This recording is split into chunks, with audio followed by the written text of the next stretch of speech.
धन्यवाद व्यक्त गर्न चाहन्छु कार्यक्रम उद्घोषिका बहिनीमा। आज हामी विशेष गरी यो मङ्गोल नेसनल अर्गनाइजेसनको फाउन्डर प्रेसिडेन्ट महामानव डाक्टर गोपाल गुरुङज्यूको 87औं यो जन्मोत्सव कार्यक्रमको अवसरमा भेटघाट भइराखेका छौँ जिल्ला सभा रसुवाको आयोजनामा।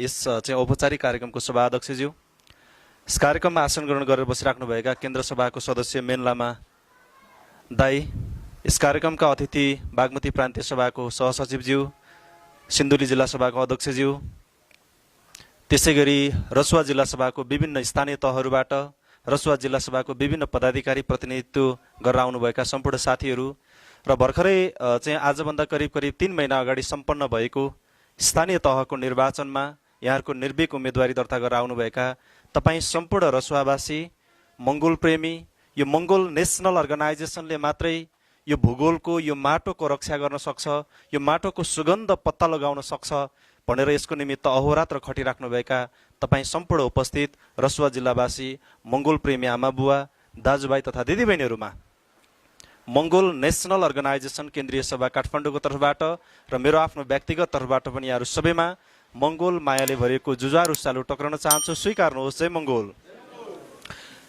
विशेष गरी आज हामी नेपालको राजनैतिक इतिहासमा पहिलो पटक लोकतन्त्रको निमित्त आवाज उठाउँदा, नेपालको राजनैतिक इतिहासमा पहिलो पटक नेपालमा सबै धर्म मान्ने मान्छेहरूले बराबरी आस्था राख्न पाउनुपर्छ, त्यसको निमित्त धर्मनिरपेक्षताको व्यवस्था हुनुपर्छ भनेर पहिलोचोटि यो मुलुकमा आवाज दिने व्यक्ति, सँगसँगै यो देशमा एकल केन्द्रीकृत शासन पद्धति र व्यवस्थाले यो देशको ग्रास लेभलमा रहेको अथवा स्थानीय तहको जनताहरूको अधिकार सुनिश्चित गर्न सकेन, स्थानीय तहको गरिबको झुपडीभित्र भएको त्यहाँको चाहिँ वेदना र पीडाहरू, त्यो व्यथाहरू यो देशको राज्यको मूलधारसम्म आउन सकेन।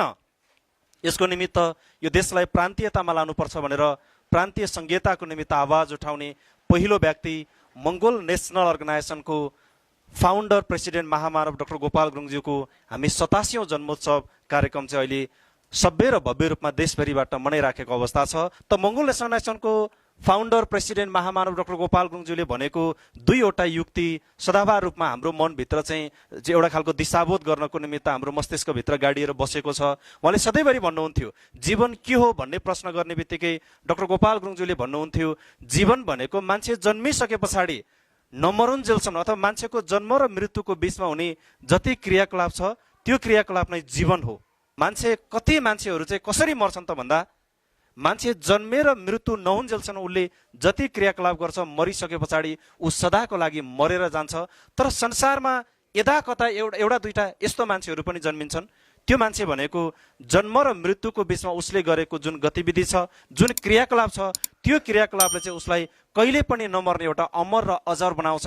त्यस्तो मान्छे चाहिँ थोरै मान्छे मात्रै हुन्छ भनेर यो संगठनको संस्थापक प्रेसिडेन्ट डाक्टर गोपाल गुरुङज्यूले भन्नुहुन्थ्यो। आज डाक्टर गोपाल गुरुङज्यूको जीवनको परिभाषा अनुकूल उहाँलाई आज हामीले सम्झिराखेको अवस्था हो। आज डाक्टर गोपाल गुरुङज्यूको भौतिक शरीर तपाईँ हाम्रो बिचमा नभए तापनि हामी गोपाल गुरुङलाई किन सम्झिराखेका छौँ त भन्दाखेरि डाक्टर गोपाल गुरुङज्यूले उहाँ जन्मेर नमरुन्जेलसम्म उहाँले गर्नुभएको जुन क्रियाकलाप थियो, उहाँले गर्नुभएको जुन कार्य थियो, उहाँले गर्नुभएको जुन काम थियो, त्यो कामले चाहिँ डाक्टर गोपाल गुरुङज्यूको भौतिक शरीर ढले पनि उहाँको विचार कहिले पनि ढल्न हुँदैन। डाक्टर गोपाल गुरुङज्यूको शरीर माटोमा मिले पनि उहाँको विचार र सिद्धान्तहरू चाहिँ यो संसारमा कहिले पनि विलय हुनु हुँदैन भन्ने एउटा उद्देश्यको सहित चाहिँ आज हामीले डाक्टर गोपाल गुरुङज्यूको 87औं जन्मोत्सव चाहिँ मनाइराखेको अवस्था छ। डाक्टर गोपाल गुरुङज्यूले भन्नुहुन्थ्यो, वास्तविक नेता भनेको चाहिँ एउटा विशाल चट्टानबाट चुइटिएर खसेको ढुङ्गाको टुक्रा जस्तै हो। उसले जत्तिकै रोग भोग र शोक चाहिँ सहन सकेको हुनुपर्छ अथवा सिकेको हुनुपर्छ।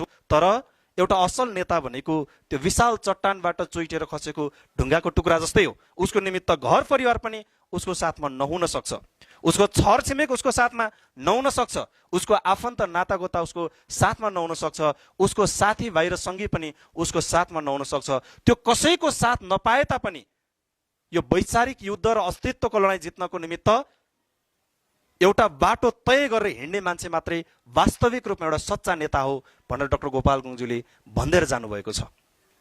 हामी यसैलाई अब चाहिँ ग्रहण गर्नुपर्छ, यसैलाई प्रतिबद्धता जाहेर गर्नुपर्छ। हामी परिकल्पना गरौँ, डाक्टर गोपाल गुरुङज्यूको जीवन सहज जीवन थिएन। त्यो कसको निमित्त भन्दा त्यो तपाईँ हामी यो देशको मूलवासी मङ्गोलहरूको अधिकारको निमित्त। आज हामी समाजमा चाहिँ छाती चाक्लो पारेर शिर ठाडो पारेर बोल्न सक्ने एउटा परिवेश निर्माण भएको छ। आज हाम्रो देशमा आफूलाई मन नपर्ने बित्तिकै मलाई यो कुरा मन परेन भनेर आवाज उठाउन पर्ने एउटा व्यवस्था आएको छ। यो कसको कारणले गर्दाखेरि आयो? हिजोको एउटा दर्दनाक काल हाम्रो आदरणीय आजको कार्यक्रमको विशेष अतिथि मेन लामा दाई हुनुहुन्छ। पञ्चायत व्यवस्था भोगेर आउनुभएको छ, फटाएर आउनु भएको छ। तपाईँ हामी करिब करिब यो रसुवा जिल्लाको आजको यो कार्यक्रममा उपस्थित हुने तपाईँ हामी प्राय धेरैजना युवा पुस्ता छौँ। तपाईँ हामीले के मात्रै भेट्यौँ भन्दा हामी कतिजनाले पञ्चायत व्यवस्था भेटेनौँ, के थियो पञ्चायत भन्ने कुरा हामीले अनुभव गर्न पाएनौँ। प्राय हामी धेरैजना बहुदल आइसकेपछि जन्मेको युवा साथीहरू र भाइ बहिनीहरू मात्रै मैले देखेको छु यो कार्यक्रममा। तपाईँहरू जन्मिँदाखेरि बहुदलमा जन्मिनु भयो, तपाईँहरू लोकतन्त्रमा हुर्किनु भयो। यो लोकतन्त्रलाई कार्यान्वयन गर्ने बेलामा तपाईँ युवा अवस्थामा अहिले चाहिँ हिँडिराख्नु भएको छ। पञ्चायत व्यवस्था सजिलो थिएन। तपाईँले एकचोटि फर्केर हेर्नुहोस् त, तपाईँको घरको बुवा आमालाई गएर एकचोटि सोधेर हेर्नुहोस् त। महामानव डाक्टर गोपाल गुरुङज्यूले यो सुरुवात गर्नुभएको जुन यो अभियान छ, यो अभियान सुरु गर्ने बेलाको परिवेश पनि यस्तो थिएन। आज हाम्रो कार्यक्रमको विशेष अतिथि मेन लामा तितुङ दाई हुनुहुन्छ, उहाँलाई नै सोध्नुहोस्, हिजोको पञ्चायत व्यवस्थामा हाम्रो घरमा हाम्रो बाउआमाले तपाईँ हामीलाई तह लाउन सकेन भने पनि बाउआमाले तपाईँ हामीलाई के भनिदिन्थ्यो भने तिमीले मैले भनेको मानेनौ भने म पुलिस बोलाइदिन्छु भन्दाखेरि आफूलाई मनै नपरेको काम पनि बाध्य भएर गर्ने एउटा परिवेश थियो। पुलिस भन्ने बित्तिकै हामी त्यति तर्सिन्थ्यौँ, किनकि पञ्चायत व्यवस्थामा भनेको एउटा व्यक्तिको हातमा, एउटा व्यक्तिको मुठ्ठीको हातमा यो देशको समग्र जनताको अधिकार कुण्ठित पारेर राखेको अवस्था थियो। त्यो दलदले भासबाट उम्काएर यो परिवेश निर्माण गर्नको निमित्त यही सङ्गठनको संस्थापक प्रेसिडेन्ट डाक्टर गोपाल गुरुङज्यूले सङ्घर्ष गर्नुभएको छ। मैले धेरै ठाउँमा भनेको छु, एकचोटि राजदरबारमा एउटा घटना घटेको थियो। राजा बेलुका सुते पछाडि भोलिपल्ट बिहानै दरबारमा राजा उठे पछाडि बाहिरको प्रकृतिमा के भइराखेको छ भनेर हेर्न मन लागेर राजा सुतेको दरबारको झ्यालको पर्दा हटाएर बाहिर हेर्दाखेरि राजाले बाहिरको प्रकृति देख्ला भन्दा राजाले बाहिर के देखेछ भन्दा एउटा कामीको अनुहार देखेछ। बिचरा कामी बिहान उठेर बेलुका छोराछोरीको पेट पाल्नको निमित्त मेरो छोराछोरी पाल्नुपर्छ भनेर झिसमिसेमा त्यो कामी चाहिँ उठेर काम गर्न दगुर्दै दगुर्दै जाने बेलामा, त्यो राजाको दरबारको अगाडिपट्टिबाट कुद्दै कुद्दै जाने बेलामा राजा उठेर यो दरबारको अगाडि प्रकृतिमा चाहिँ के छ म चाहिँ राम्रो कुरा हेर्छु भनेर पर्दा हटाएर हेर्ने बित्तिकै उसले कामीको अनुहार देख्ने बित्तिकै राजाको चाहिँ मुड अफ भयो। त्यति बेला राजाको सेनापति हतार हतार आएर सोधे, महाराज तपाईँ बिहानदेखि छटपटाइ हुनुहुन्छ, चैनसँग बस्नु भएको छैन, तपाईँलाई के भयो महाराज भनेर सेनापतिले सोद्धाखेरि त्यति बेला राजाले जवाफ दिएर भनेको थियो अरे, हेर सेनापति, म आज बिहानै झिसमिसेमा उठेर बाहिरको सुन्दर प्रकृतिको दृश्य हेर्छु भनेर झ्यालको पर्दा हटाएको त कामीको अनुहार देखेँ, यस कारणले मेरो मुड अफ भएको छ। सेनापतिको निर्देशनमा सेना प्रयोग गरेर काम गरिराखेको, कसको लागि भन्दा छोराछोरीको लागि काम गरिराखेको कर्मचारी, एउटा काम गर्ने कामदार कामीलाई चाहिँ काम गरेको ठाउँबाटै उठाएर राजाको अगाडि ल्याएर उभ्याएर राखेको थियो। त्यति बेला त्यो उभ्याउने बेलामा कामीले भनेको थियो, महाराज म त मेरो छोराछोरीलाई भरे उसको चाहिँ भोको पेट टार्नको निमित्त, 2-4 पैसा कमाउनको निमित्त म काम गर्न गएको थिएँ, तपाईँले मलाई जबरजस्ती म काम गरेकै ठाउँबाट तपाईँको सेना प्रयोग गरेर चाहिँ उठाएर ल्याउन लगाउनु भयो, तपाईँले किन ल्याउन लगाउनु भयो भनेर कामीले सोद्धा नसोध्दै राजाले त्यति बेला के भन्यो भने, म आज बिहान उठेर दरबारको झ्यालको पर्दा हटाएर बाहिरको सुन्दर दृश्य हेर्छु भनेर हेर्न खोज्दा त कामीको अनुहार देखेको कारणले मेरो दिनभरि मेरो मुड खराब भयो, त्यस कारणले तँलाई सिद्धाउनको निमित्त मैले तँलाई चाहिँ समातेर ल्याउन लगाएको यहाँ भनेर चाहिँ त्यो राजाले कामीलाई भनेको थियो। त्यति बेला कामीले भन्थ्यो, महाराज हेर्नुहोस् त यो समाज कस्तो उल्टो दिशामा चलेको रहेछ, तपाईँको कस्तो व्यवस्था हो यो, कि तपाईँले बिहान दरबारको झ्यालको पर्दा हटाएर तपाईँले मेरो अनुहार देख्दाखेरि तपाईँको दिन बिग्रियो, दिनभरि तपाईँको मुड अफ भयो। तर महाराज त्यही ठाउँमा म आज काम गर्न बाटो हिँडेर जाँदै गर्ने क्रममा तपाईँले दरबारको झ्यालको पर्दा हटाउँदाखेरि मैले तपाईँको अनुहार हेर्दाखेरि, तपाईँले मेरो अनुहार हेर्दाखेरि मेरो दिन बिग्रियो महाराज, तर मैले तपाईँको अनुहार आज पहिलोचोटि देख्ने बित्तिकै मेरो त जिन्दगी सदाको लागि बिग्रिँदैछ महाराज, यो कस्तो खालको न्याय हो भनेर कामीले भनेको अवस्था थियो। यस्तो दर्दनाक व्यवस्था थियो यो मुलुकमा। त्यो दर्दनाक व्यवस्थाबाट उम्काएर आज तपाईँ हामीलाई मन नपरेको कुरा, मलाई यो कुरा मन परेन, यो कुरा चाहियो भनेर भन्न पाउने यो लोकतन्त्र भन्ने व्यवस्था ल्याउनको निमित्त यो देशमा पहिलोचोटि आवाज उठाउने व्यक्ति भनेको चाहिँ महामानव डाक्टर गोपाल गुरुङज्यू हुनुहुन्थ्यो। लोकतन्त्रको निमित्त आवाज उठाएकै कारणले गर्दाखेरि गोपाल गुरुङलाई 3 वर्षसम्म भद्रगोल जेलभित्र हालिएको थियो। 1.5 फिट चौडाइ र 7 हात लम्बाइ भएको जेलमा चाहिँ उहाँले 1 महिनामा 1 छाक खाना खाएर 1 हप्तामा 1 चोटि पानी पिएर सङ्घर्ष गर्नु पर्यो। 3 वर्ष भद्रकोल जेलभित्र सङ्घर्ष गर्नुभयो। 5 वर्ष आफ्नै देशमा बस्न पाउनु भएन, भूमिगत जीवन जिउनु पर्यो, जीवनभर अनेकौं भुक्तमानहरू सहनु पर्यो। त्यो कसको निमित्त भन्दा हाम्रो निमित्त। राजा ज्ञानेन्द्रले डाक्टर गोपाल गुरुङज्यूको घरमा नै गएर गोपाल गुरुङको घरको सबै सामानहरू चाहिँ लिएर लाने एउटा परिवेश निर्माण भयो।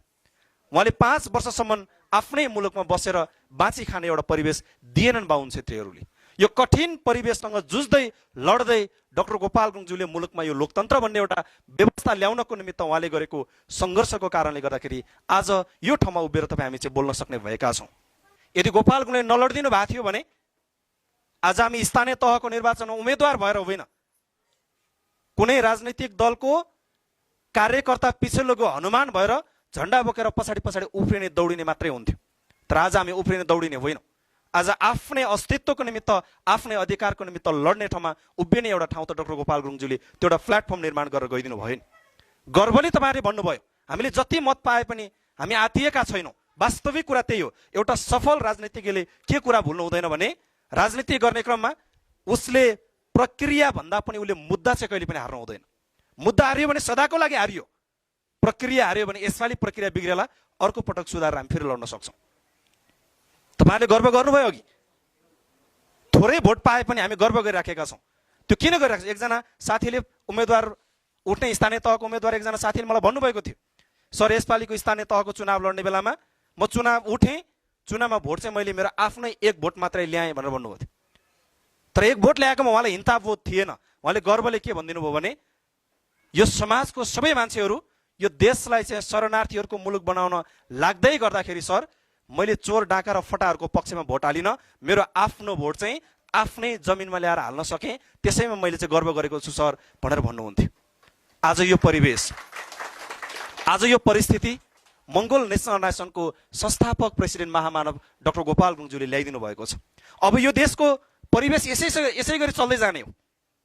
अघि मैले तपाईँलाई सुरुवातमा बताएँ, सबै मान्छे मरिसकेपछि सम्झना लायक हुँदैनन्। त्यो कति मान्छे जीवित छँदा पनि सम्झना लायक हुँदैन। तर संसारमा एउटा चाहिँ युगान्तकारी व्यक्तिहरू के हुन्छन् भन्दा मरेको कयौं वर्षपछि पनि सम्झिराखिन्छ। महामानव सिद्धा बुद्धलाई हेर्नुहोस् त, आज 2550 वर्ष बितिसक्यो, तर बुद्धको दर्शन अझ झन्झन आधुनिक हुँदै गइराखेको अवस्था छ। बुद्धलाई झन्झन संसारले चिन्दै गइराखेको अवस्था छ। यो डाक्टर गोपाल गुरुङज्यूको दर्शन पनि त्यस्तै हो। यो कसले मात्रै पाउँछन् त? महान व्यक्तिहरूले, महामानवहरूले मात्रै त्यो परिवेश पाउँछन्, सबैले पाउँदैनन्। त्यो पनि फेरि त्यो महामानवहरूले किन त्यो परिवेश निर्माण गर्छन् त भन्दा हामी आम मान्छे भन्दा महामानवहरूसँग चाहिँ एउटा ज्ञानेन्द्रिय बेसी हुन्छ। हामी सामान्य मान्छेको शरीरमा जम्मा 5वटा ज्ञानेन्द्रिय हुन्छ। एउटा आँखा, एउटा कान, एउटा नाक, एउटा जिब्रो, एउटा छाला। हामी यो 5वटा कुराले मात्रै पत्ता लगाउन सक्छौँ। तर संसारमा जन्मिने महामानवहरूसँग 6औं ज्ञानेन्द्रिय पनि हुन्छ, जो आम नागरिकसँग, आम मानवसँग हुँदैन। त्यो 6औं ज्ञानेन्द्रियबाट देखेको कुरा चाहिँ यो समाज कहाँ जाँदैछ भन्ने कुरा पत्ता लगाउने कुरा हो। त्यो आज डाक्टर गोपाल गुरुङज्यूले लेख्नु भएको दर्शन पनि उहाँको 6औं ज्ञानेन्द्रियले देखेर लेख्नु भएको दर्शन हो। उहाँले बोल्नु भएको यो लोकतन्त्र, यो धर्मनिरपेक्ष, यो प्रान्तीय संहिता, उहाँले बोल्ने बेलामा यो त कुन चरीको नाम हो भनेर बसेका थिएनन् नेपालका बाहुन छेत्रीहरू पनि। तर आज गोपाल गुरुङले भनेकै ठाउँमा आइपुग्नु परेन। गोपाल गुरुङले उहिले नै भनेर जानुभएको थियो, अबको नेपालको राजनीति भनेको लोकतन्त्र, धर्मनिरपेक्ष र प्रान्तीय संहिता, यो 3वटा मुद्दामा मात्रै केन्द्रित भइराख्छ भनेर त गोपाल गुरुङले आज होइन, यो सङ्गठनको स्थापना काल आजभन्दा झन्डै झन्डै 33 वर्ष पहिला सन् 1972बाट नै उहाँले भन्दै आउनुभएको कुरा हो। यो आज समाजमा 2022 आज करिब 50 वर्ष पछाडि समय त्यही आएर गयो नि त। आजभोलि चल्न थालेछ बजारमा हल्ला। देशमा 7वटा प्रान्त गठन गरिसके पछाडि 6वटा प्रदेशको नाम भयो, एउटा प्रदेशको बाँकी छ, 1 नम्बर प्रदेशको नाम राख्न सकेका छैन। त्यो 6वटा प्रदेशको नाम राख्ने बेलामा हेर्नुहोस्, जसले जन्म दिन्छ कर्म पनि त्यसैले दिन्छ, यो अरूले दिन सक्दैन। आज नेपालमा के भयो भन्दा यो लोकतन्त्र, धर्मनिरपेक्ष र प्रान्तीय संहिताको जन्म गोपाल गुरुङले दिनुभयो, अनि कर्म चाहिँ बाहुन छेत्रीले दिन खोजिरहेको छ, त्यही भएर नमिल्या हो। लोकतन्त्र भन्ने कुरा मिल्दैन, धर्मनिरपेक्षको नि कुरा मिल्दैन, प्रान्तीय संहिताको नि कुरा मिल्दैन। यो किन मिल्दैन त भन्दा ओनरसिप उसले लिन्छ जो उसको चाहिँ मालिक हो।